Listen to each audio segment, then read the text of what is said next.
Mike, 3-0 winners at the end of a battle, really, this afternoon. How did you see things from your side? Well, yeah, just feeling relieved at the minute. I think that would definitely go down as a typical FA Cup game in terms of if you're here to watch it, what a game of football it was. I think it took us 10-15 minutes to get going. Should have been probably a couple of goals down, and it never really changed in terms of ebbed and flowed and end to end. But I think we get to grips with it eventually, and we took the sting out of it a little bit. But both teams could have had 3-4 goals apiece. So yeah, one of those crazy games, but really enjoyable to be a part of and come out on the right end of it. Yeah, you mentioned it.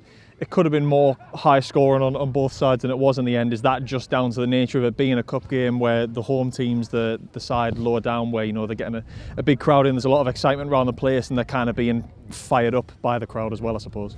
Yeah, no, I think it's down to everything, mainly down to their quality.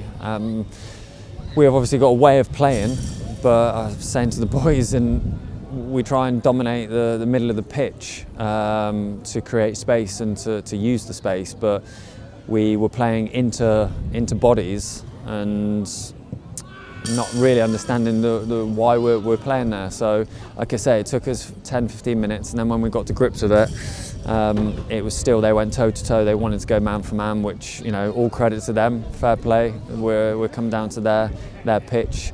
There's a bit of rain, it cuts the pitch up a little bit, so we're always going to find it difficult to get into a rhythm.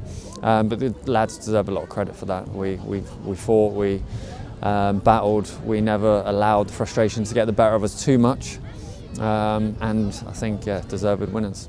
Yeah, and you mentioned quality. It took a bit of quality to break the deadlock. Probably, we've already had goal of the season contenders, but I'm sure Luke will throw his hat in the ring for that after that one. But even after that, I suppose you get that first goal. Did that settle things down a little bit? Obviously Stourbridge had a chance at 1-0 that could very easily have been 1-1 as well, though. No, it didn't settle anything down. I thought until it was 3-0, nobody was settled.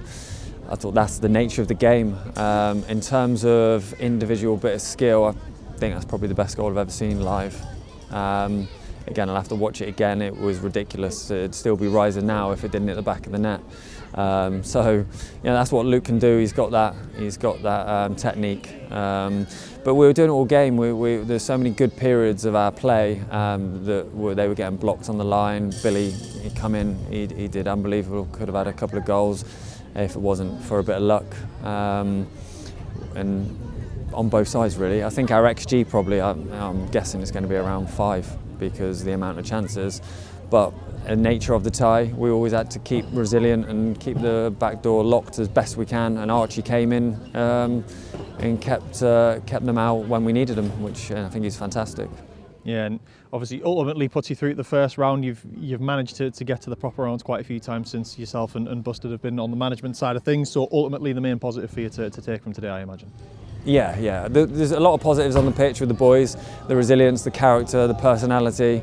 They got what they deserved in the end. But yeah, ultimately at this stage we want to progress. That's what it comes down to, and it makes a big difference to a club like us. And hopefully, if we can just keep that momentum and get through, a couple of more, it's huge rewards. So, but the focus now is on a very tough game next Saturday.